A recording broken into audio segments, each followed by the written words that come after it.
do not have a quorum, but it's time to get started, and Representative Benson has House File 3-2, and we'll start the testimony, and we'll have to move it later when we get a quorum. So, Representative Benson, House File 3-2. Well, thank you, Mr. Chairman and committee members. We'll discuss it here for a little while. Just a few comments from me, and then I'll turn it over to our testifier. Minnesota saw over 3 million visits to food shelves in 2012. Children represent 40% of the visits, and food shelves throughout Minnesota have seen an increase of 164% visits in the last decade. And with the exception of 2009, 2010, when one-time funding increases were secured, state food shelf funding has remained flat since funding began in 1992. State food shelf funding goes to food shelves covering the entire state of Minnesota. So we'll begin with our first testifier. Thank you. Thank you, Representative Benson. Mr. Chair, members of the committee, my name is Colleen Moriarty, and I'm the Executive Director of Hunger Solutions Minnesota. We represent more than 300 food shelves in the state of Minnesota, along with working in partnership with the food banks and with a variety of feeding programs. We're here today to really talk about the food shelf funding. We're lucky in the state of Minnesota in that there's been state resources that have been dedicated to this. But as Representative Benson mentioned, there really hasn't been any kind of increase to this fund since its inception, with the exception of those 2 years when we were in the depths of the recession. The important thing I think to remember about food shelf funding is that this goes directly to the food shelves for them to use to keep the lights on and to keep the organization running. The pace that the food shelves have experienced in the last decade has been extraordinary. 164% increase in the numbers of visits to food shelves in the state of Minnesota. That's about 3 million visits last year. Food shelves come in all shapes and sizes throughout the state of Minnesota. We work with them on compliance issues, we work with them on education and training, we work with them on efficiency issues, and most particularly we work with them on nutrition issues to make sure that the amount of food that's given to people is in sync with their families. This emergency response, which really started in the 80s, has been the backbone of the community response to hunger. As you know, families have experienced extraordinary increases, not to mention job loss, not to mention getting back on their feet. People have really come to depend on the food shelf as a community resource. So I have several members of our food shelf community here today to testify about what it's like to be on the front line. The first representative who will be testifying is Kathy Mays. She's the Executive Director of ICA Food Shelf in Minnetonka. Kathy? Thank you, Colleen. Good morning.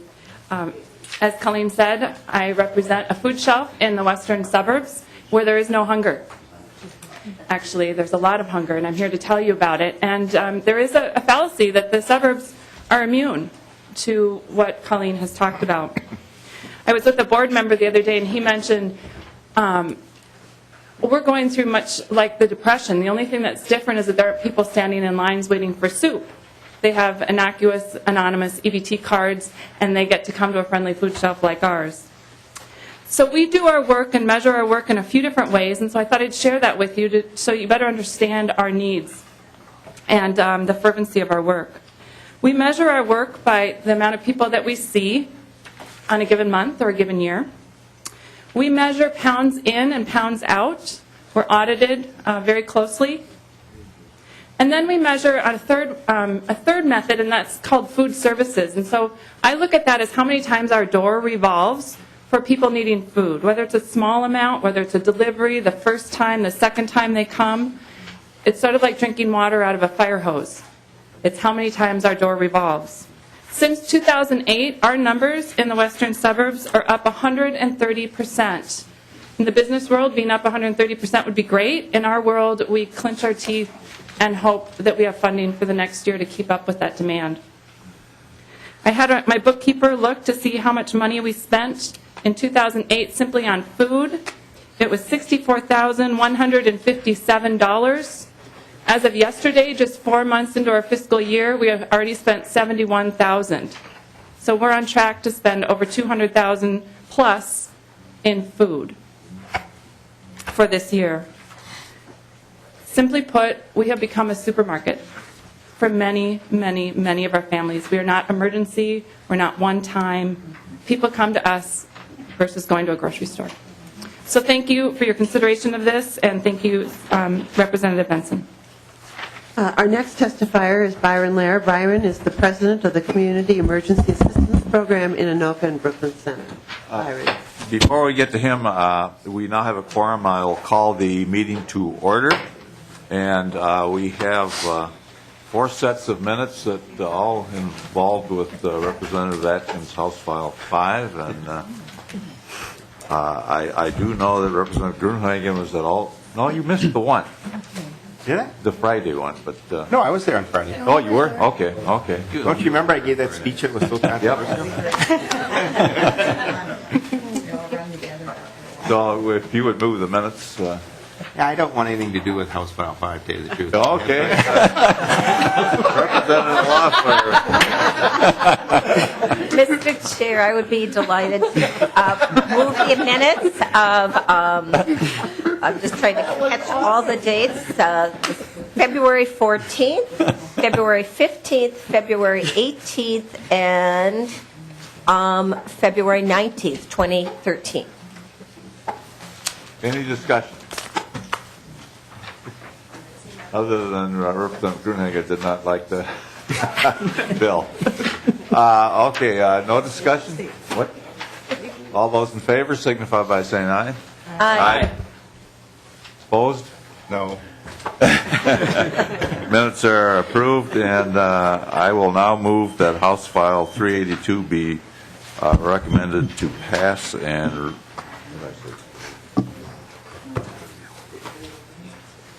and laid over for possible inclusion in the omnibus. Continue. All right, thank you. Yeah. Mr. Chair and members of the committee, my name is Byron Lair. I'm Executive Director of Community Emergency Assistance Programs, better known as CEAP. We operate a food shelf in Hennepin County and Brooklyn Center, and also one in the Human Services Center in Blaine in Anoka County. One of our family service workers will be testifying immediately after me and giving you a little bit more personal story about the people who come to the food shelf, but I wanted to give you an overview. We've passed out a chart that shows the amount of food, the number of families that we have seen over the last 6 Januaries. It's 5 calendar years. If you look at that first number, we saw 723 families in January of 2007, increasing to 895, to 1,051, to 1,058, to 1,216. Last year it was 1,422, and last month it was 1,599. The people who come to us work marginal jobs. They don't have benefits. They're the ones that are the least likely to get hired very quickly when an economy turns around. They come to us when they really need it. Our typical family comes in between 3 and 4 times a year. We know that they could well benefit from coming in more frequently. They tell us that they don't want to take food away from somebody else that they think who needs it more. And we try and convince them that the community has been generous, this legislature has been generous. We don't want parents to be skipping meals so that their kids can eat. But again, they come in when they really, really need it. I'll give you just a couple of examples of the kinds of people who come to us for food. You may not realize this, but I go to Fantastic Sam's. And the stylists that work on my hair, there are 2 of them that I regularly see there. They're our food shelf clients. And they tell us that people are skipping haircuts or they're stretching them out in this economy. And if the customers aren't coming in, they don't get the work and they don't get the tips. The folks that I go to actually had a good Christmas. December was a good month, and when I went in just before Christmas to get my hair cut, there was a box of food with 65 pounds in it that the same people who were using our food shelf the 2 months before decided to donate to the food shelf because they wanted to give back. The other person that I am constantly seeing in my mind, a couple of months ago, my church held a blood drive. And the young lady that was drawing my blood when she found out I worked at a food shelf asked me where she could go either in the evening or on Saturday because she worked the blood mobile, and she was never in a position to get to a food shelf near her house when it was open, and because she's on the blood mobile, her car was parked someplace else when the day was done. Fortunately, our food shelf is open 2 evenings per week, and I was able to tell her about another food shelf that was open on Saturdays. In fact, today, this Wednesday, between 3 and 6 p.m., there will be between 80 and 100 homeless students coming to our food shelf. We have a partnership with a local church, the Y, and one other organization. We've been able to get laptops, flash drives, and they can come and get some work done. The church has a nurse that comes over periodically. And our food shelf regularly will be open to 8 tonight. And between 5 and 9, Accountability Minnesota will be using our offices to provide free tax service to low-income families. We try and make this a one-stop shopping center. Some of you may be aware that we recently completed work on a brand-new addition to a school building in Brooklyn Center. It is the first regional hub for Hennepin County's Health and Human Services employees. They have 250 folks in the building. The 3 organizations have formed a condo to run this building, and we've each pledged to work with one another. We share similar clients. We intend to interrupt the cycle of kids dropping out of high school and work closely to close the achievement gap that we see among our students. And with that, I think I'll turn it over to Monica Johnson from our Anoka office. Thank you. Thank you, Byron.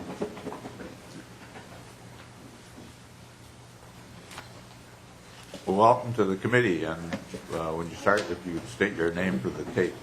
My name is Monica Johnson, and thank you for having me, Chairman Huntley and committee members. As I just said, I'm Monica Johnson. I live and work in Blaine, Minnesota. I'm employed by SEEP Community Emergency Assistance Program. I've worked at both facilities in the Brooklyn Park office before they moved to Brooklyn Center, and then also in the Blaine office for the last couple of years.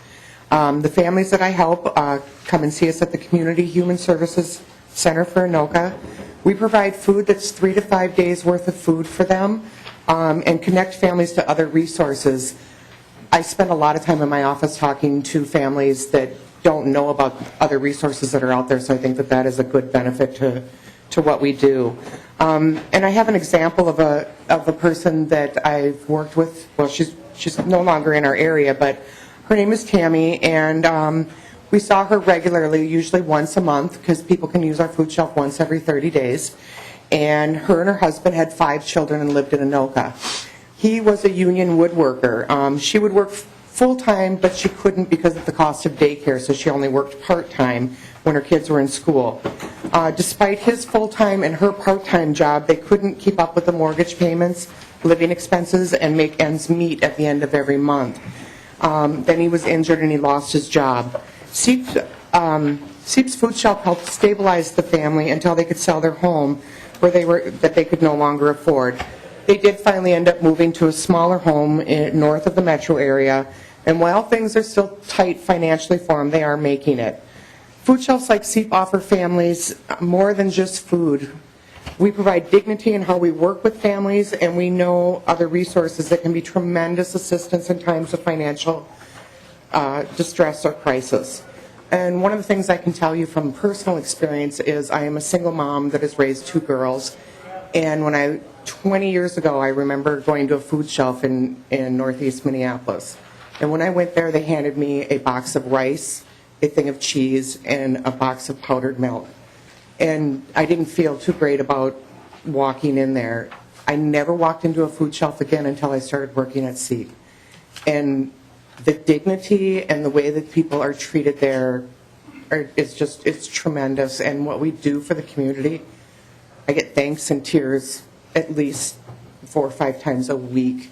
And a lot of people come back and they want to volunteer. They say to me all the time, I'll be back as soon as I can get a job. They're excited about talking to me about job opportunities.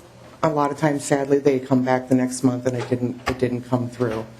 But I believe that food shelves help a lot of the community that fall through the cracks. The people that they're looking at their gross income, and we all know that gross income is not what your net is when you come home or when it comes home. So, a lot of the people that we help fall through the cracks. They can't get help through other services because they say that they're overqualified, and that is a major part of our people that come to see us. So, thank you for listening to me. Thank you. Any questions? Representative Dean. Thank you, Mr. Chair. I just want to commend the work that you folks are doing. It's a really good work, but I'm going to write down the date of your testimony because I think that the testimony that you gave was very good just in terms of testifying. I think the personal stories are very, very important for the committee, and new information about the people that you serve is very important. So the next time I have a couple of folks that I want to come in and testify, I'm going to have them watch your testimony if we're on, because you really did a very good job, both of you, I think, of giving the committee really good, detailed information, facts and figures. So I just want to commend you on both the work you're doing as well as on really well-organized testimony for the committee. Thank you. Thank you very much. Representative Portman.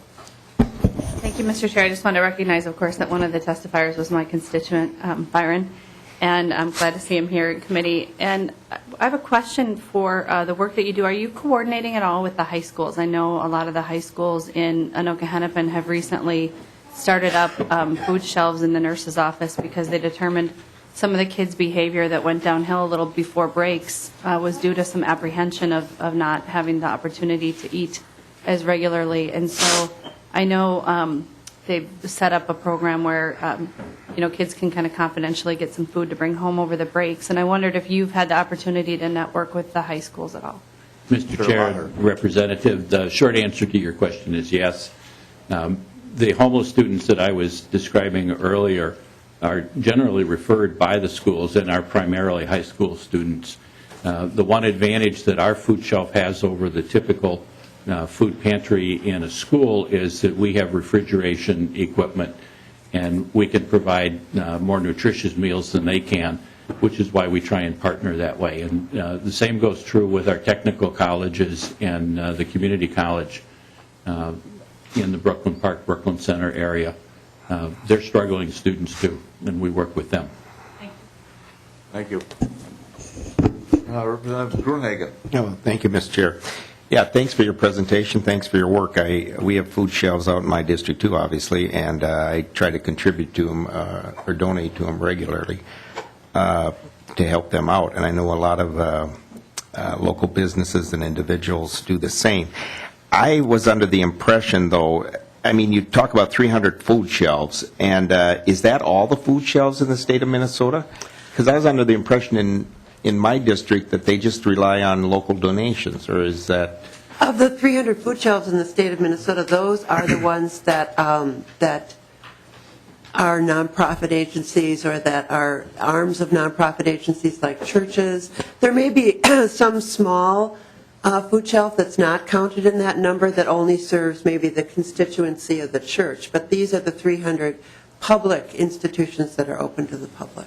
Okay. Representative Gruenhagen. Just one follow-up. Thank you, Mr. Chair. The other question, of that $500,000, how much, you talked about $200,000 being used to purchase food. Is that the rest goes for overhead expenses, or? No, we don't have an exact on that. What we do know is that of the $1.2 million in state funding, that leverages $11 million in food and other resources that is used by the food shelf to contribute to the people who are in need. And the way that leverage really takes place is they use that money that is available to them, and it's decided on an equity basis by the numbers of people that they serve. So we monitor that very closely. They report statistics on a monthly basis, and we do the allocation that way. And then they use it at places like food banks and others where they can get a lot more for their dollar.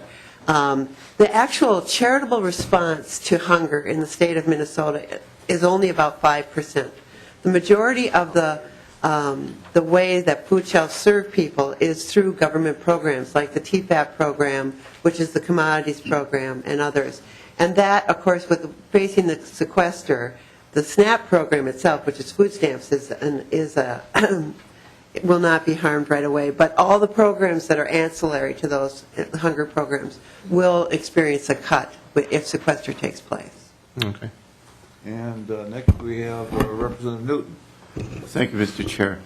I would like to ask, when you have your 3 million visitors, Yes. does that include the schools? And because I'm also from Anoka County, we've got not only the 5 high schools, but several of our middle schools have food shelves. And they're heavily used. And I know my church also, not only do they give out food, but they give out vouchers so people can go to Cub and places like that to pick up food. Ms. Maillard. Thank you, Mr. Chair. I believe that if they're working with the food bank to get the food in the schools to distribute, then those numbers are counted. The church, I would have to know exactly which location it is, but most of the churches that have food shelves many churches work together collaboratively with a local food shelf. For instance, Prism in Golden Valley is one that works like that. Those numbers would be reported in that way. It's reported to the food bank and then to us. Kathy Mays from ICA may have some additional information. Mays. Mr. Chairman, Kathy Mays, thank you. For high schoolers, in our area, we serve Minnetonka High School and Hopkins High School. And we have started a program at Minnetonka High School because they don't hit the numbers for free and reduced breakfasts. So we're actually serving 100 breakfasts every morning at Minnetonka High School. The way that we count that is by pounds. So we know how many pounds go out the door to serve those breakfasts. As far as Hopkins High School and Minnetonka High School, we offer black backpacks filled with food to take home on a Friday, take home before a break, to take home whenever they need it. So those are counted as pounds, and we know how many backpacks go out, and so we would know how many children are being served, if that helps quantify and qualify. Yes, thank you. Mr. Chair, I just want to follow up. I would venture to say that the 3 million number is probably way less than the actual number of people that are getting assistance in some way. Yes, thank you. Thank you. Okay, next is Representative Lane. Thank you, Mr. Chair. I was very glad when Representative Benson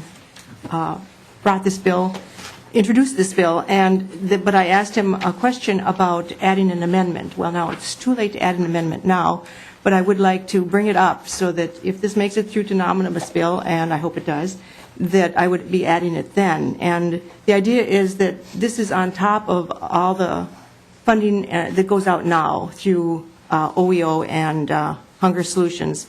The Office of Economic Opportunity is the part of DHS, which handles the funding, and then it's given to Hunger Solution, which is a nonprofit, then distributes it to, I believe, 8 food banks, which then it goes out to the food shelves.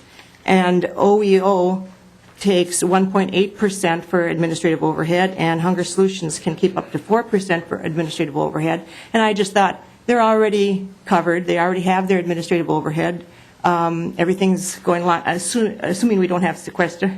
But at the same time, by the time this bill gets to an omnibus bill, hopefully that sequester business will be done. So I'm assuming that to be able to distribute a little bit more funding to these places doesn't require any more administrative overhead. You just, simplistically change the number on a page, but on a check. But So I would be bringing an amendment that says, for this particular edition, 500,000 or whatever it is per year, that there wouldn't be the 1.8 and the 4% taken out because the administrative overhead is already covered, and this is just an additional thing that we want to get out to the people. We really want it to land in the hands of the people. Mr. Chair, Representative Lane, I believe that the Department of Human Services and OEO does not take their fee from the money, from the food shelf money. And Hunger Solutions does have an administrative fee, and the reason that we have an administrative fee, although I absolutely understand your concern about getting the money out to the people who need it in as efficient and whole manner as possible. The reason that we have that is that the money comes from OEO to Hunger Solutions. We distribute it directly to the food shelves. It doesn't go back to the food shelves, to the banks. We distribute directly. And to do that, we have to engage in this process that I described, which is gathering all the statistics about all the use, taking the money, and making sure that it's distributed in an equitable manner based on the numbers of people using the food shelves. And so it really is that administrative fee is used to cover that purpose. Now, as I said, I do understand your concern, absolutely, and I share your concern about getting as much funding out to the food shelves as possible. But we also have a responsibility to be the most effective stewards as we can of the funds. And to do that, we have to be able to rely on the statistics and the way that we do it to make sure that it's distributed equitably. Representative Lane. Perfectly understandable, but this is additional on top of, you're already doing that, you're already having the numbers from the food shelves, you're already distributing the money. This is an additional piece of dollars on top of that. Like I say, change the number on the check. And so I will be bringing forth that amendment. Thank you. Thank you. Representative Loeffler. Thank you, Mr. Chair, and Ms. Moriarty or any of the other testifiers. One of the things that you're addressing an important problem, and but we do have other tools as well. And at least I know I heard a few years ago about how much we were underutilizing the SNAP program, the Supplemental Nutrition Assistance Program, or food support. And I am concerned that we still have a lot of people who are dependent on food shelves who would be eligible for SNAP, which is 100% federal paid, allows them the dignity of going into their local grocery store and supporting those local jobs and selecting things that their family prefers as opposed to just what happens to be on the shelves that day at the food shelf. And I'm wondering to what degree you would react to a requirement that our food shelves actively promote enrollment in SNAP. I know some do, some choose not to, but they have the screening tool that's an online tool is so easy to get a preliminary assessment. And I think you could really do a lot, too, in helping our poor people or people who are living on the edge understand it's not food stamps like it was 50 years ago. It drives me nuts that the press continues to use that term. Instead, you get an electronic card that you swipe just like your debit card or a Visa card, and it's a much more dignified process. And I think we could stretch your efforts dramatically if we could get more and more people comfortable with understanding the program and enrolled in it. It may not always work for everyone, but I do think it's a program we're underutilizing, and I would like your reaction. Absolutely. Mr. Chair, Representative Loeffler, you are absolutely right on target. We have been working with a large collaborative, including General Mills, who gave us a Good Works grant to look at marketing the SNAP program to two particular market groups. One was the recently unemployed, and the other one was seniors, who are historically very under-enrolled in the SNAP program. We've engaged in this marketing program. Our numbers have gone up. We have a state outreach program run by the Department of Human Services and the Office of Economic Opportunity. And in addition to that, we run, in the last 3 years, we have instituted the Minnesota Food Helpline out of our office at Hunger Solutions, which is a 800 number, which receives calls from all over the state, every county in the state, of people looking for assistance, where we use that very screening tool. So I absolutely agree with you that we are on pace to to increase the numbers of people using SNAP. That is the way to decrease, as you said, some of the pressure on the food shelves. And we make all of these tools available at no cost to every food shelf in the state of Minnesota. We give them posters, we give them a whole media package of tools to use on this. And so I think that requiring the food shelves to talk about food stamps is not something, I believe, first of all, that most of them do that, but some of the very smaller ones may not. But that we would agree that that is an appropriate thing for food shelves to talk about, is that people who are eligible for the SNAP program should be enrolled in it. The hesitancy to be enrolled in the SNAP program, though, part of it has been the public image that the program has had in the past.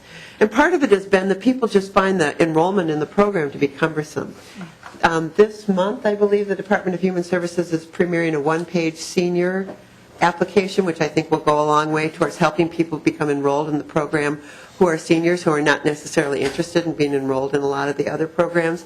And as we move through health care reform, when we institute a lot of the online application tools for the exchange and for other programs, there will be an opportunity to bring other programs into that, like SNAP, where people can actually become enrolled in the program online. So we work very closely in partnership with the Department of Human Services and with our food shelves, and we agree that we need to do everything we can to make sure that this works well. Representative Loeffler. Thank you, Mr. Chair. I really would like to pursue that, because I think while it is cumbersome to explain public programs, and I will welcome anyone's idea on further streamlining the application. I know I've worked with you in the past to make some of those strides forward. I do think it's also very cumbersome and difficult for us to raise the resources that are needed to do these kinds of expansions, and to have a federal program underutilized that in many ways has an ability to expand and enhance things, I think is really important. And so I'd be glad to work with you and others on how to streamline the application process, but I think every food shelf that receives these funds should have posters or, do some kind of outreach in order to make sure that people are aware of the program. And I did catch you twice referring to it as food stamps in your testimony, and I think all of us have to work on that, because, it reinforces a stereotype that has not been true for a long period of time, and it really is a barrier to people stepping up to what is a food support program offered without having to hand out uniquely looking coupons in front of your peers. And I think that is a barrier to people's willingness to even explore it. Absolutely, Mr. Chair. Next we have Representative Grunhagen. No, I think. Nope. Representative Mack. Thank you, Mr. Chair. Just a brief question following up on what Representative Lane was talking about, and I agree with a lot of what she was saying in terms of changing the number on the check versus, and I guess I agree with what you're saying, but I'm trying to compare it to what the bill currently does and how this money would flow. So I don't know if for the author or you, Mr. Chair, who would best answer that question, or someone from the department. But how would this currently flow? I see it would go to the Commissioner of Human Services, but how would it flow compared to what Representative Lane is suggesting? Mr. Chair, members of the committee. Moriarty. I believe that the amendment that Representative Lane is proposing does not affect how the money would flow. The money flows to the Department of Human Services, to the Office of Economic Opportunity, and then to Hunger Solutions, where we have the ability to know who's eligible for what funds, and then directly out, so to the food shelves. So I think currently the Office of Economic Opportunity, and we have two people from the department here, does not charge a fee, so that wouldn't affect them at all. It would be Hunger Solutions that wouldn't be eligible for the administrative cost. Representative Mack. Okay, so Mr. Chair, maybe if Representative Lane could then also respond, but I think we all share the interest that not more money goes to administration, but we get as much into the hands of the people that need it. And so I'm not sure I hear much of a difference between what Ms. Moriarty said, if it's going to flow to the department to the OEO and then to Hunger Solutions. Isn't that the same thing you were just suggesting, or where's the differential, I guess, is what I'm trying to figure out. Representative Lane. Yeah, thank you, Mr. Chair. Yes, that's how the the accountability flows through DHS to OEO and then to Hunger Solutions as the nonprofit that distributes it. So Hunger Solutions then takes 4% off it for overhead, but I'm suggesting that this extra piece doesn't need extra overhead. Thank you, Mr. Chair. That And helps. we need to get on to Yes. Ms. Martinez. She's not. She's not here. Okay, Yes, so I think we we're need to get on finished to her. with testimony, Mr. Chairman. Pardon me? I think we're finished with our testimony, Mr. Chairman. Okay, any further discussion? If not, then this bill will be laid over for possible inclusion in the omnibus finance bill. Thank you, Mr. Thank Chairman. you, Mr. Chair. Benson, but don't leave your seat. Thank you very much. Yeah, and so I would move, this one? Yeah, okay. I would move House File 396, and it would be re-referred to the bonding. Well, thank you, Mr. Chairman. You were being very generous with me and all my bills this morning, so I really appreciate that, and I'll try to expedite the process here. I will make a brief introduction and introduce Julie Shordahl and James Moore. Judy Shordahl is the Executive Director at the St. David's Center for Child and Family Development, and Dr. Moore is the Medical Director. But St. David's Center for Child and Family Development is seeking a $3.75 million state bond funds to leverage $8.5 million in private funds to renovate and expand the center so it can help more children with mental health, autism, and other developmental problems. And by the way, Mr. Chairman, I'm beginning my 7th year here in the legislature. This is the first time I've ever introduced a bonding bill. Those of us in the west suburbs don't do that very often. So I'm very excited that I have this opportunity this morning. St. David's provides a variety of services for 2,200 children, plus their families each year, so that children can succeed in school and grow up to lead full lives and contribute to their communities. It has a success rate of over 90%. 90%. The need for St. David's services is great and growing. For example, only 20% of children who need mental health services are receiving them now. Its renovation expansion project will enable St. David's to help meet that need by doubling the number of children and families it serves. And I just have a little quote from the Mental Health Legislative Network, 2013 legislative issues, and I think it's relevant to why we're proposing this bonding. And I quote, lack of access to treatment and supports, compounded by community attitudes, have resulted in poor outcomes for children and adults with mental illnesses. 70% of youth in the juvenile justice system have one or more mental health diagnoses. An estimated 56% of people in prisons and 64% of people in jails live with a mental illness. More than half of those who are homeless have mental illness or chemical dependency, and over 500 people in Minnesota die every year from suicide. And, you know, I was a teacher for a lot of years, and we would discuss the reform movements of the 1820s, and all of you have heard of Dorothea Dix, I'm sure. And Dorothea Dix was talking in 1820s and 1830s about how mental illness is a treatable disease, not something that has been imposed by a wrathful God or a devil or just plain being ornery.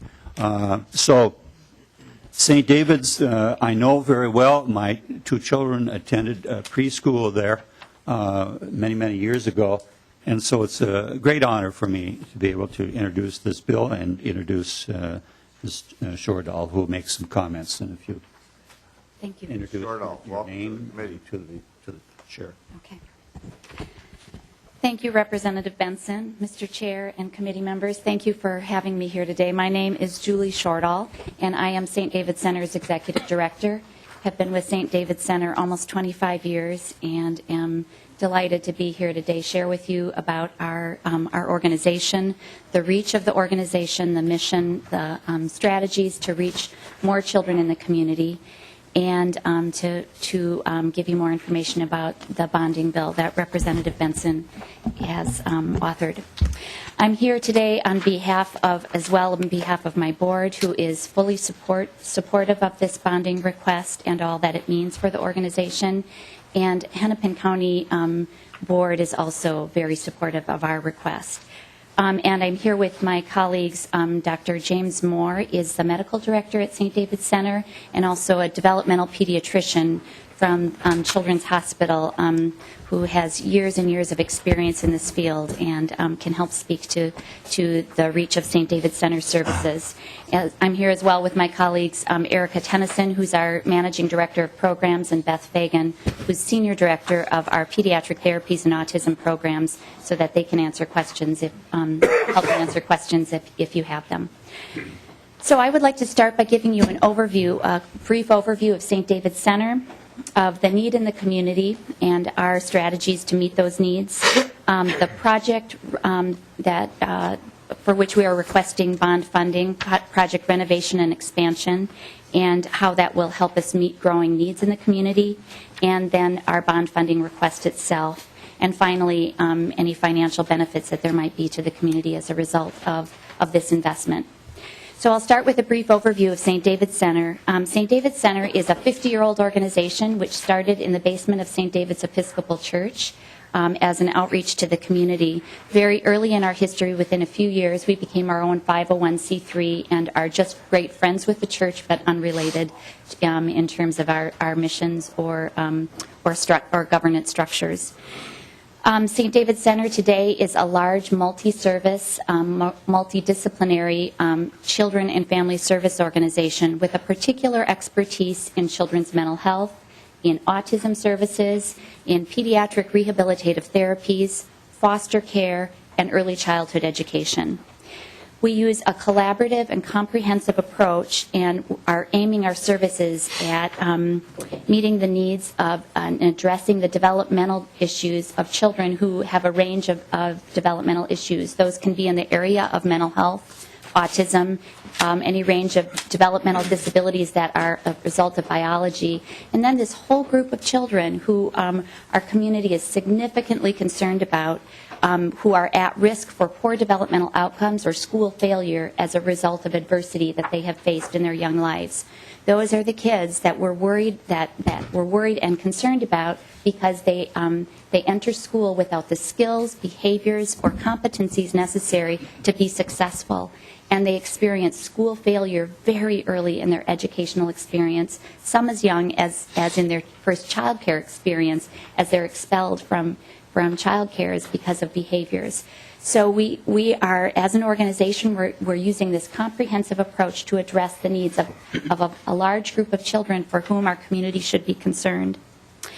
And if children facing developmental issues don't access early intervention and treatment early, there is a risk to those children specifically and to our community. They will be unable to succeed in school and to grow up and lead productive lives and be productive members of our community.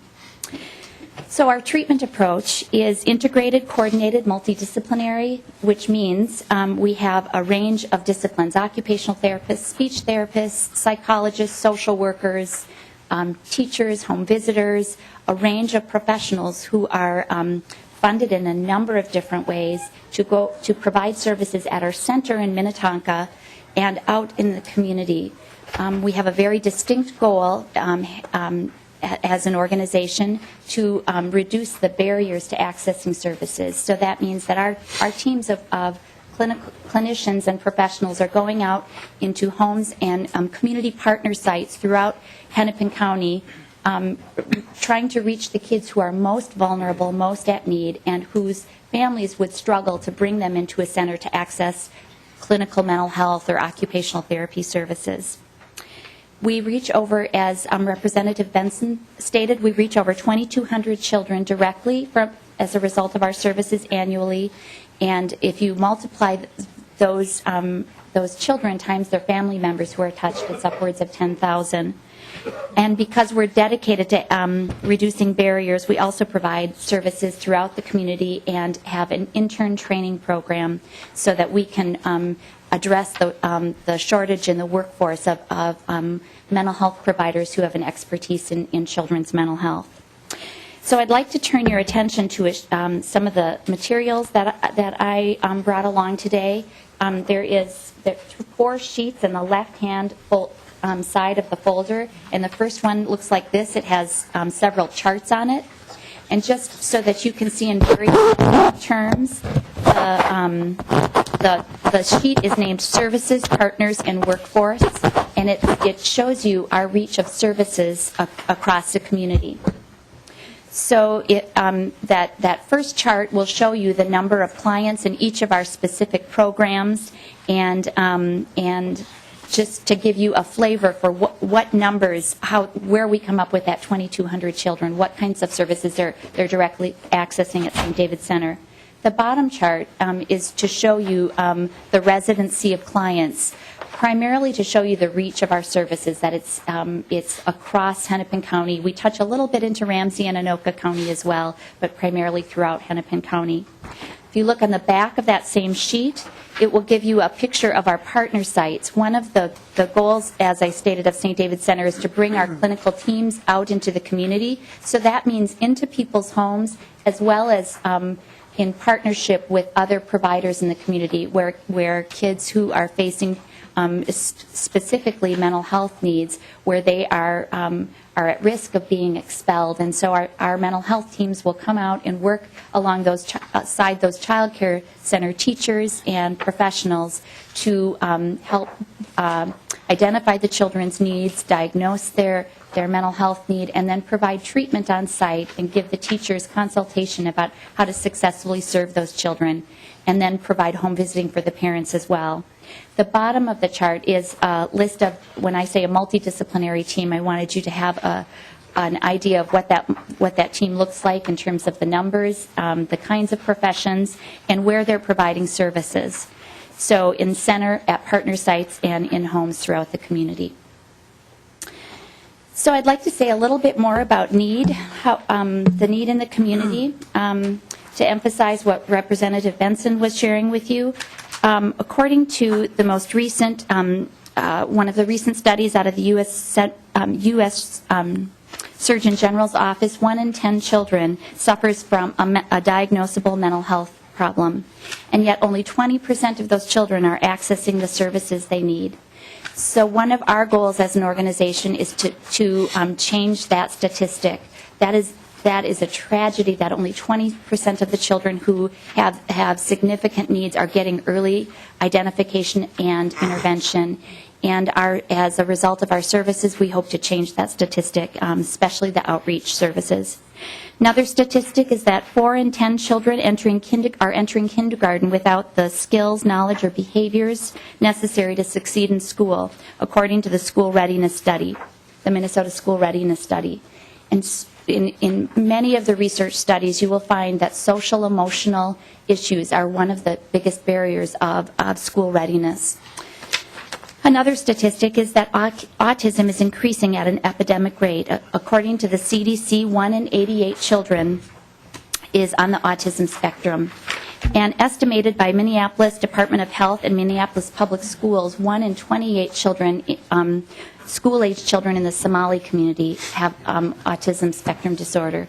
This is a concern for our community, and St. David's Center has a range of services aimed at addressing the needs of children on the autism spectrum, again, both at our center and through our outreach services throughout the community. So I'd like to turn the corner and tell you a little bit about our renovation project, renovation and expansion project, and I'll turn your attention to this sheet that says Campaign Overview, one of the 4 sheets. It says Campaign Overview. There's a picture of our building on the back of the sheet, and then there's an overview of the project and the components. So we are requesting $3.75 million from state bond funds to leverage $8.5 million of private dollars to renovate and expand our center. We have a $12 million project that has been designed by Pope Architects and McGough Construction to take this 90-year-old school building that St. David's Center purchased from Hopkins 25 years ago and lightly renovated. We want to take this 90-year-old school building and really turn it into an intervention and treatment center to serve some of the most vulnerable children in our community so that we can serve those children on site in Minnetonka and launch our teams throughout the community, have a template from which to launch our teams out into the community. And our request to the state is to leverage, again, to request $3.75 million of bond funding to leverage $8.5 million from private donations. That will be from individuals, corporations, and foundations. We're at about 30% to that goal to date, and we believe that we can make this full goal with the partnership of the state and the private community. We will be able to serve more children in our center and launch therapy teams throughout the community, and will increase children's access to assessment and early intervention. Perhaps within the next 4 years, doubling our capacity to identify and intervene with the most vulnerable children with developmental needs. And then this would also include our ability to further reach the state with our 40 interns who we're training in mental health, children's mental health, who will go out and serve across the Minnesota community in the coming years as a result of their training at St. David's Center. I would like to pause and just ask Dr. Moore to speak to any further, give you any further information about how St. David's Center is meeting the needs of the community, and then see if you have any questions at this point. Well, if I could ask a question. Yes. What's the relationship with Hennepin County, and who owns the building?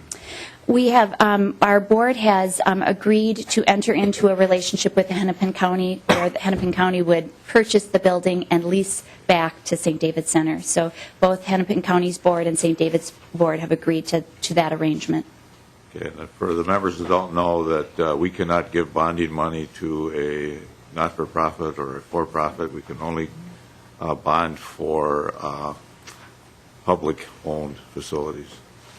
So it could be the county, it could be a city, township, whatever, but not for profit, even though the not-for-profits are doing a great job. Yeah. Thank you, Mr. Chairman. I would also say that part of Hennepin County's endorsement and easy yes to the question when we proposed this was that St. David's Center provides county contracted services. We have 11 contracts with Hennepin County and are a well-known partner to the Hennepin County Board.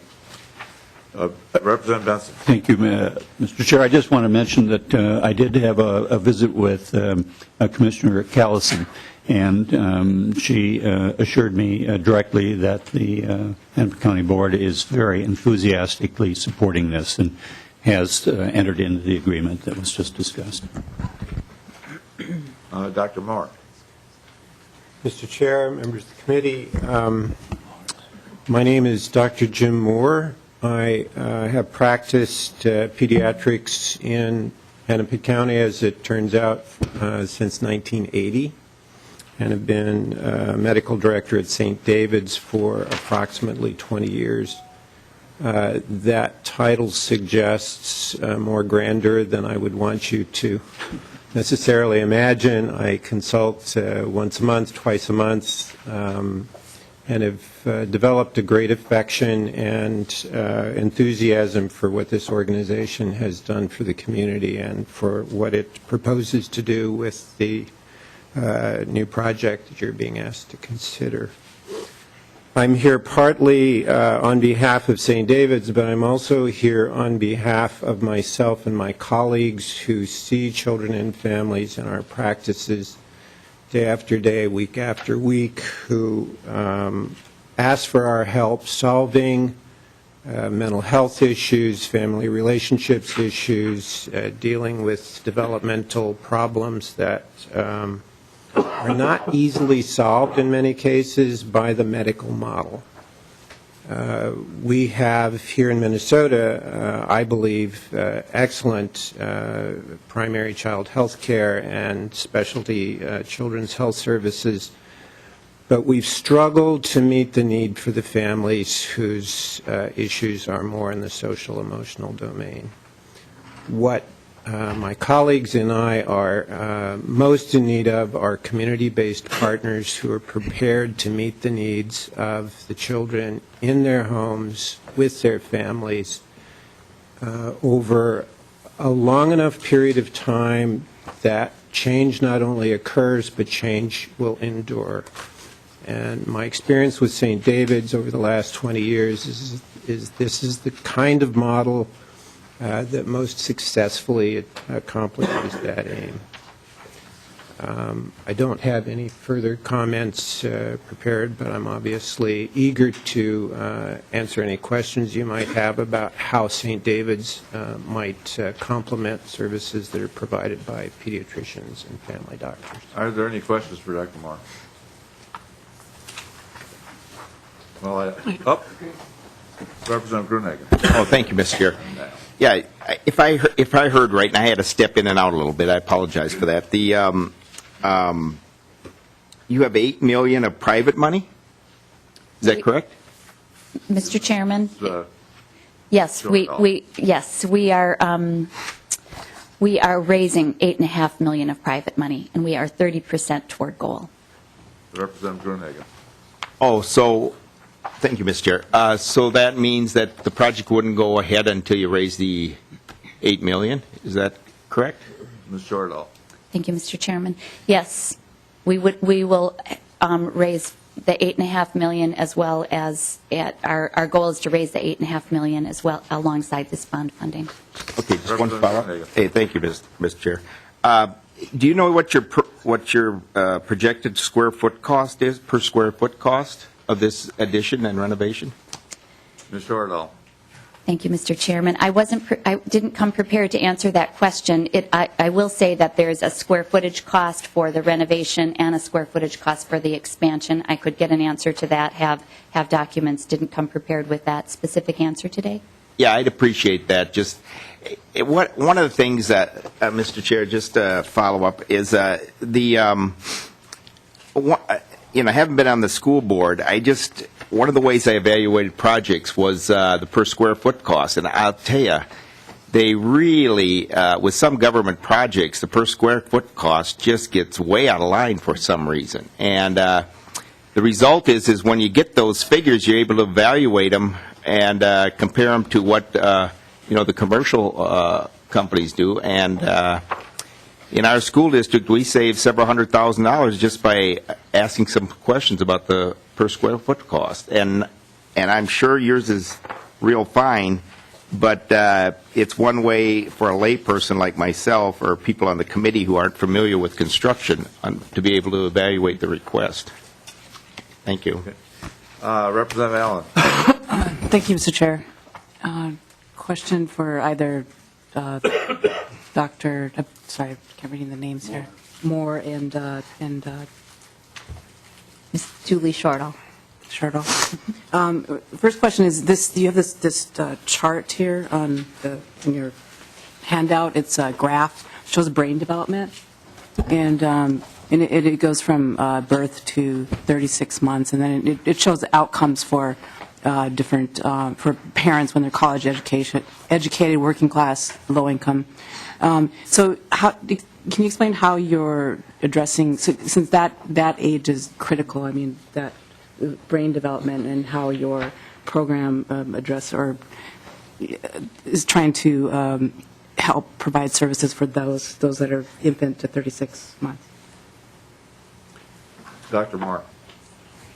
Mr. Chair, Representative Allen, one of the initiatives that's going on at the moment through Minnesota Department of Education is an expanded effort at early childhood screening. Early childhood screening will be offered in primary care settings for all children throughout the state of Minnesota through the Help Me Grow program. These children will be seen as early as 9 months. They'll be evaluated using a tool called Ages and Stages Questionnaire. And on the basis of the what the graph shows you here. We anticipate that children who are lagging will be identified more quickly and referred both to the Help Me Grow program that's administered by local school districts, and when it's appropriate, to community-based agencies like St. David's. This is relatively new, very exciting, I think, for those of us who care about early childhood, and perhaps will allow this graph to be compressed more so that there is less of a difference between children growing up in more privileged circumstances and the others who have unmet needs. Representative Allen. Thank you for that. And then the next chart here below that, the outcomes of, would you talk a little bit more about that, about from a medical perspective, about, or what these, and explain a little bit about these adverse experiences, and maybe a little bit more about what types of experiences and which are most harmful, and tying that to sort of outcome. Certainly. Mr. Chair, Representative Allen, there's a very large body of research that dates back 40, 50 years on the impact of life experiences that occur not only for the child but for his or her parents, translating into developmental difficulties that appear within days or weeks in some cases. Inadequate prenatal care is an example of something that occurs before the child is even born. Exposure to substances like tobacco, alcohol, drugs of various kinds, these things occur right away. Those are adverse experiences that begin before birth. They continue after birth. If a mother experiences poverty, if a mother experiences domestic violence, these all translate into developmental sequelae for the child. Those kids begin to look different almost immediately to the pediatrician. The problems that those families bring to us in our offices are things that we don't have immediate tools to deal with, and it's why we are so eager to have community partners that can reach out to families that are experiencing that kind of difficulty. Representative Allen. Thank you. And to follow up on that, and is there, I've read some studies where you have these very traumatic experiences such as domestic violence or exposure to substances, or but what about the studies I read was that those types of adverse experiences that a child can is harmed by them, but oftentimes can recover more quickly, but that the one type of adverse experience is general neglect, and how that neglect is actually more harmful than having, say, 7 or 8 specific experiences. Dr. Moore. Mr. Chair, Representative Allen, general neglect is a difficult thing to define, and I guess I'm going to say something about maternal depression. Many of you have heard that children whose mothers experience postpartum depression or even depression during pregnancy run into difficulty in the office. They are often children desperate for attention who appear to be hyperactive, disorganized, and the mothers are under-responsive. Over a period of time, we might call that neglect. It's difficult to say who is the victim of neglect, the mother whose depression hasn't been diagnosed and addressed, or the child who's needing active parenting and not receiving it.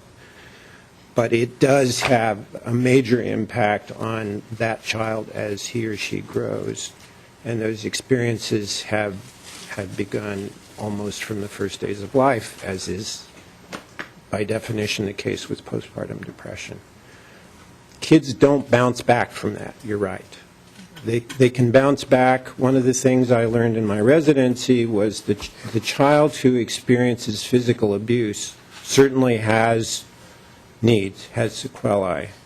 But if it's an isolated event, regardless of how devastating it might have been at the time, there's a better prognosis for that child than the child who's experienced prolonged neglect and inadequate nurturing and support. Thank you, Mr. Chair. And I have one other question, if we have time. It's just quick. Just a question to explain. On this chart here, you have services, partners, workforce, and it has identifying children that have been served and the types of services provided. And I was interested in do you have speech occupational therapy as serving the majority of children, receive those types of services?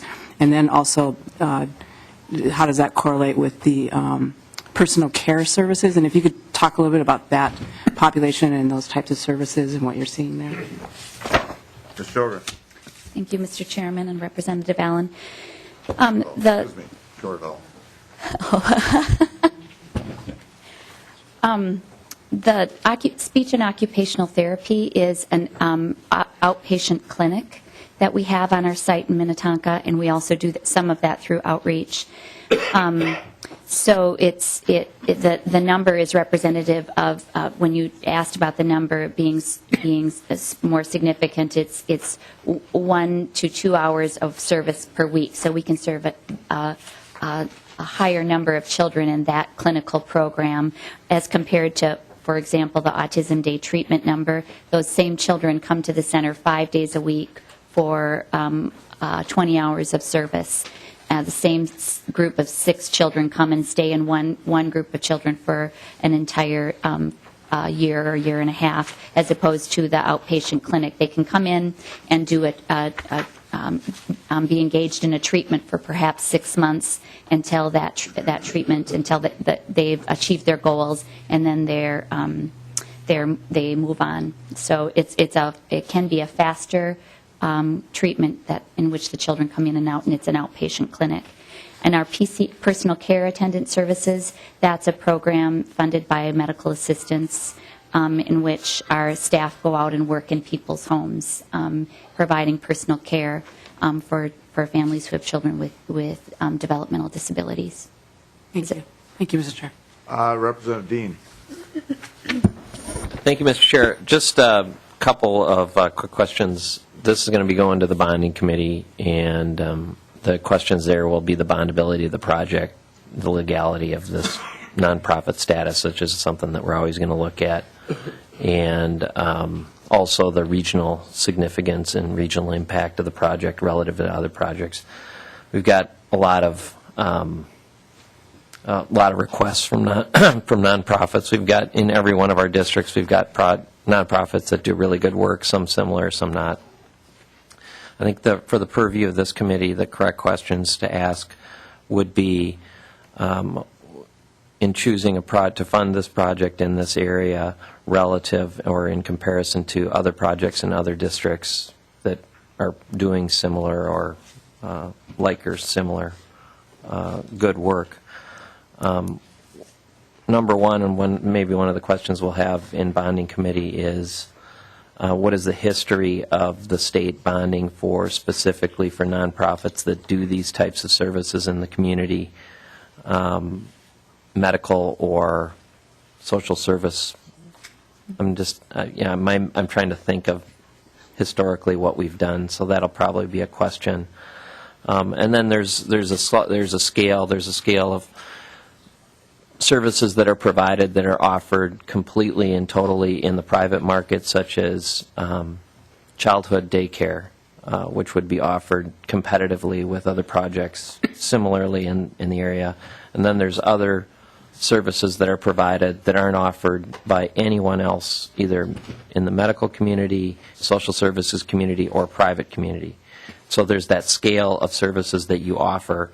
And when we make the difficult decisions about which projects to fund and which not to fund, the important question to ask is, what is that balance? And to the extent that we are subsidizing good work, but good work that isn't going to be in competition wholly or in part with the private market or with other subsidized social service or nonprofit or public services provided in that area. So those are the two major questions I think that I would have going forward for you, and maybe that you want to sharpen up a little bit for the next committee, that I'm sure that they'll be asked again in that committee, and you might want to just follow up with me in between. So that's it. Okay, and Representative Dean and the other members, this particular group is one in which you cannot separate the health care part of their needs versus the social services. And if there is the integration in between those two, it's a real benefit to these kids. Any other questions, comments?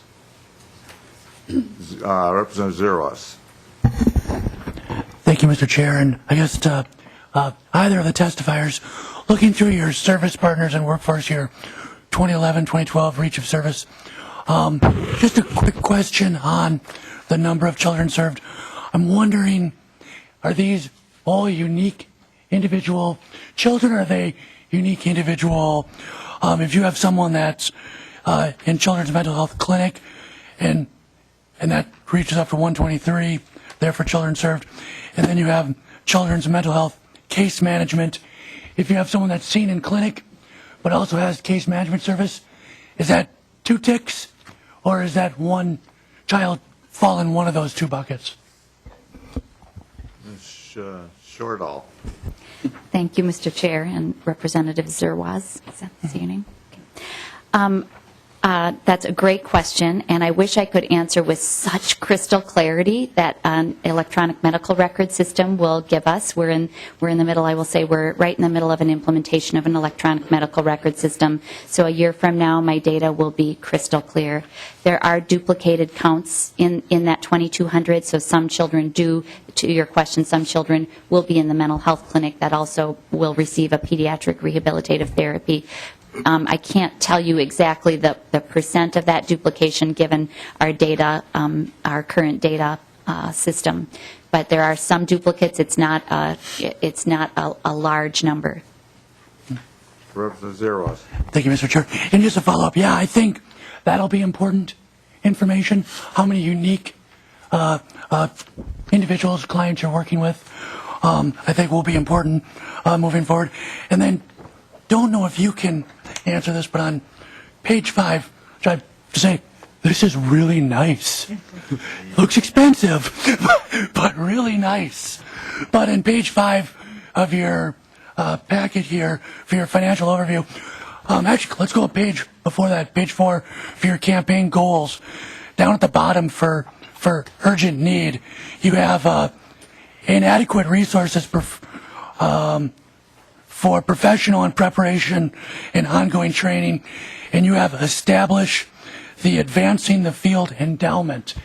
Is that the endowment that the endowment fund that you're referring to then on page 5?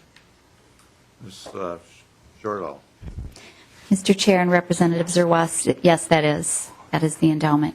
Okay, and then just one last question, Mr. Chair. Representative Zeros. Thank you so much.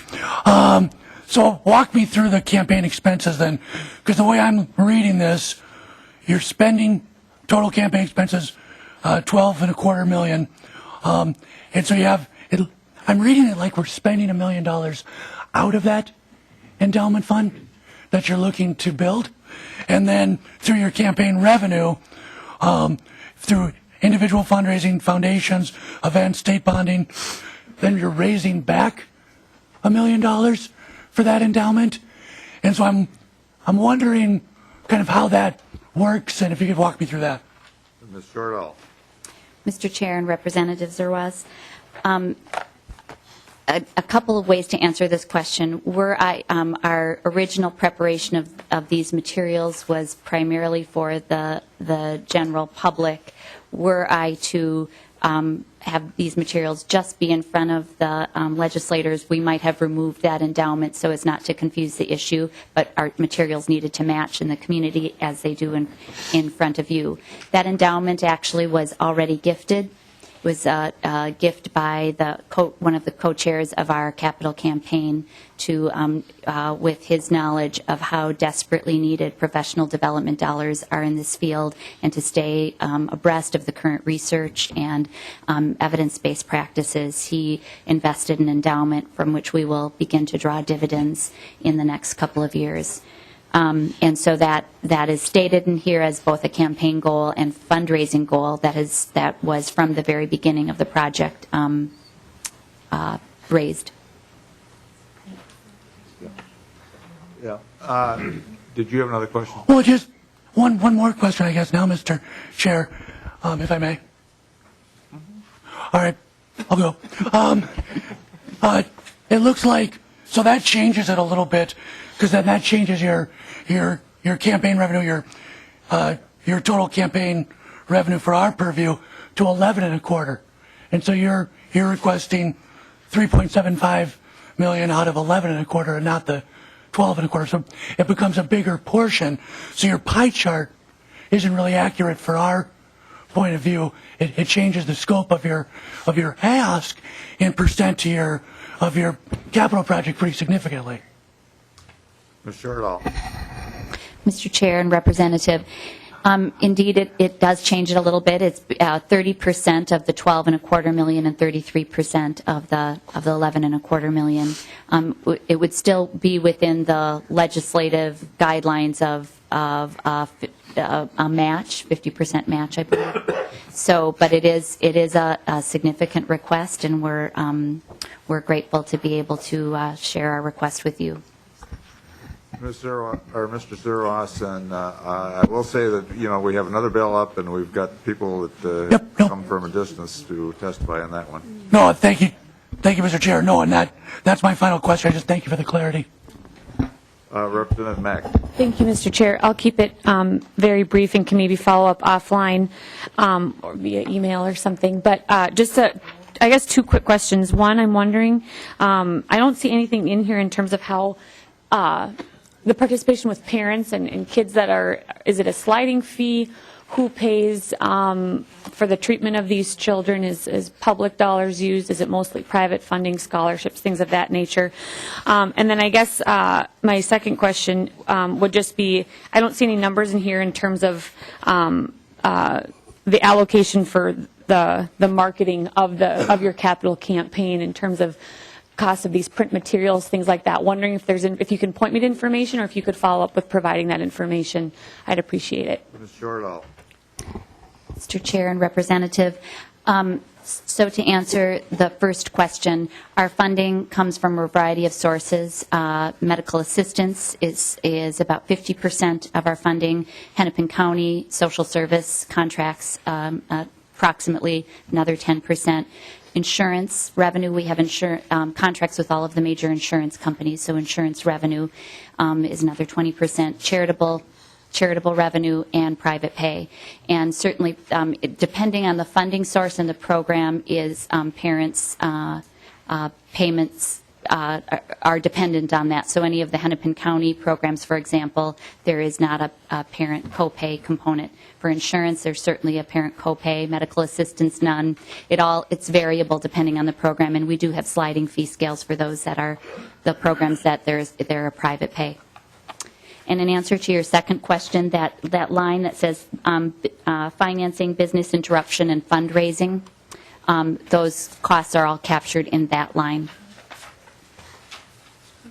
Okay, then I would thank you for your testimony, and I would renew my motion that House File 396 be recommended to pass and re-referred to the bonding committee. Thank you, Mr. Chair. Representative Benson. Well, I'm just going to conclude by saying there's a lot of discussion on all kinds of subjects here in the legislature, whether it has to do with gun violence and all that debate. Many people, I think, on all sides of the aisle do agree that the mental health component is a key, that we have bipartisan support in trying to address. And wouldn't it be nice, Mr. Chairman and members, if we began to deal with mental health issues when children are beginning to exhibit these difficulties, instead of, catching people at the bottom of the stream. Let's do something before they get thrown in at the top. And I think these kinds of programs are ones that, in a bipartisan way, we ought to seriously consider supporting, because it gets at one of the really fundamental problems of violence in this country and inability of people to function when they grow up. And so this is an enormous cost savings for our society over the long term. And even though we only run every 2 years, we ought to think of the long term for our state and our country and our children. All those in favor of the motion signify by saying aye. Aye. Aye. Opposed? So the House File 396 is passed and re-referred to the Committee on Bonding. Thank you, Mr. Chair. Thank you very much for your testimony. And next we have House File 558, Representative Fritz.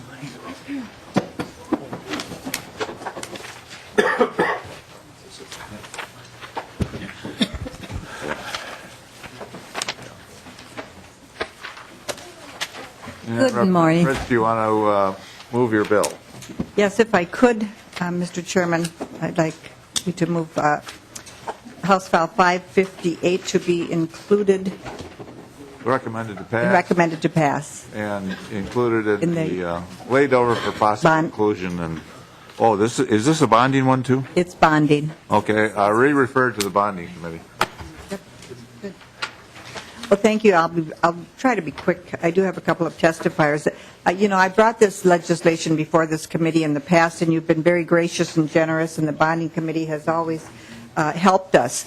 There is a handout. You might want to look at it. The Remembering with Dignity is the name of the report. And in my district, Faribault, I have a number of unmarked, numbered graves from the citizens that were state institutionalized at the Faribault State School and Hospital many, many years ago. And then there are other institutions, state institutions that we own that also had people residing there who died and then were placed in a cemetery plot with a numbered stake.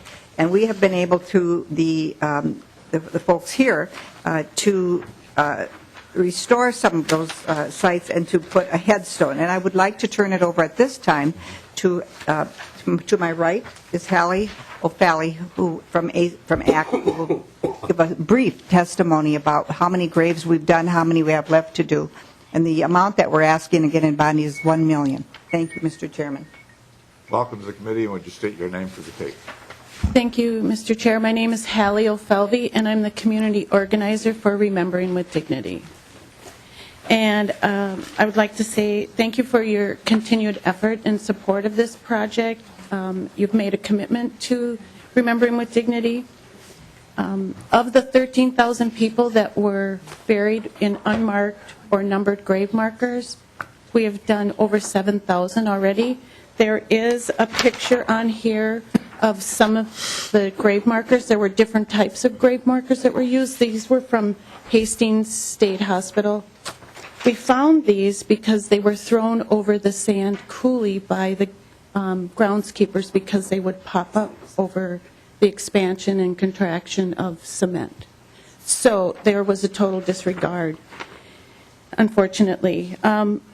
These people were buried who lived in the state hospital institutions. They were not from the county poor farms. It was people with mental illness, developmental disabilities, and then quite often women with postpartum depression. So right now we're working in Faribault. We're working on the first 3 cemeteries. People who were buried from 1866 to 1823. There's 300 people.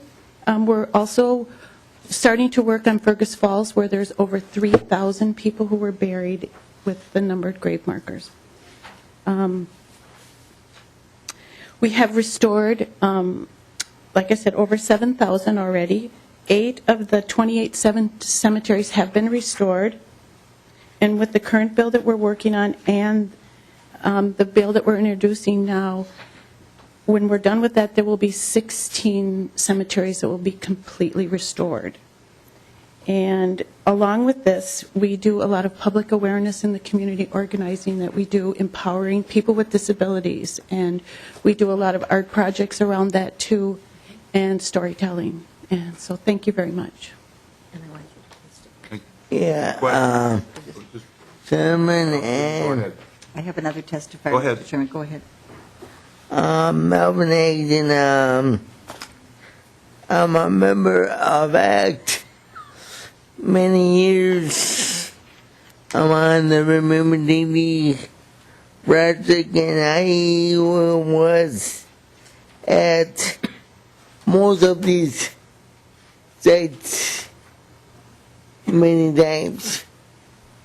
And was at the committee, Amnoka 18th, Rochester, looking forward to work with Fergus Falls and St.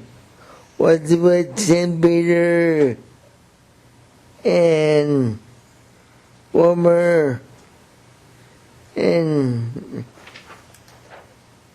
that's I was on committees with lots of people. What we are working on, I mean,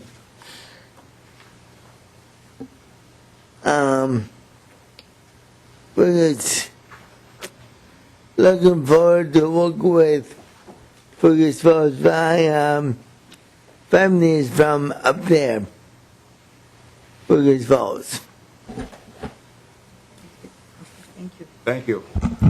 Representative Fritz. Thank you, Mr. Chairman. And I was actually at the Faribault, one of the cemeteries in Faribault this last year. We had a dedication, and we had busloads and carloads of folks' family who were able to recognize their loved one's grave and actually come and had flowers, and they were able to lay flowers at their relatives' grave site. It was a very, very moving and wonderful experience, and I would just offer that experience to any of you who have any of these cemeteries in your area. One of our sites is right behind the prison that we have in Faribault, and we have the prisoners are weeding and cleaning up and keeping neatly trimmed the area of where these graves are. So it's been and then there's a trail. We have the River Bend Nature Trail there as well. So and you can swerve off the trail and go back through and into a lovely, well-kept cemetery that has dignity for the folks that we found that had just a stake with a number on it, letting us know that they were once on this earth. So I do appreciate and do want to share that opportunity for you. Representative Liebling. Thank you, Mr. Chair, and thank you, Representative Fritz, for bringing this, and thank you for the testifiers for coming here today. And I just want to let people know, I mean, this has been coming up every bonding cycle, and we've funded it. And at first, when I first heard of this years ago, I thought, why are we spending money on people who are dead? And then I realized from going to some of the events and the dedication, and that this really isn't for people who are dead. This is for people who are living. It's really about honoring the fact that people with disabilities have dignity and are no different than the rest of us, and their families are the families of people who, the family members who were disabled and who were treated really in a way that we would never accept today. We want to try to just say that those were the bad old days and those days are gone. So this is really an important thing to continue, and so I just wanted to add my voice to that's why I really support this, even though perhaps in one sense, we might say, why would we do this? I think it's really worth doing. Thank you. Any other questions? Representative McDonald. Thank you, Mr. Chairman. Representative Fritz, thanks for bringing this forward. I remember seeing this last year as well, and kind of thought the same lines with Representative Liebling, but you are correct. It is for the living, and we must remember the dignity of human life. So with that said, I believe the funding is appropriate to a point, but perhaps I missed it. Are you sharing it with some of the cost sharings with some local civic groups and towns and communities, VFWs, Legionnaires, if one of the deceased was perhaps a veteran of some sort? So are you sharing some of the cost with some of your local communities as well as the state? Ms. Valde. Yes, thank you, Mr. Chair. The state of Minnesota made an apology to the people who were institutionalized, and this is part of the state's responsibility in that it was a way that people were treated totally disrespectfully. We don't do that kind of stuff to our loved ones. And when we first started out, we did, but the state made a commitment, and then we have the apology. So that's what we're working with. And do you have any other way you want to ask me that? Representative McDonald. Oh, thank you. So no, then, just the state is doing the Yes, just the funding. state is. No other organization, okay. Okay, other questions? I don't see anything, so Representative Fritz renews her motion that House File 558 be recommended to pass and re-referred to the bonding committee. All those in favor signify by saying aye. Aye. Opposed? So it is passed and referred to the bonding committee. Thank you, Mr. Chairman. Thank you, members. Representative Fritz. Thank you. And the testifiers. Thank you. You did a good job. And with that, we are adjourned.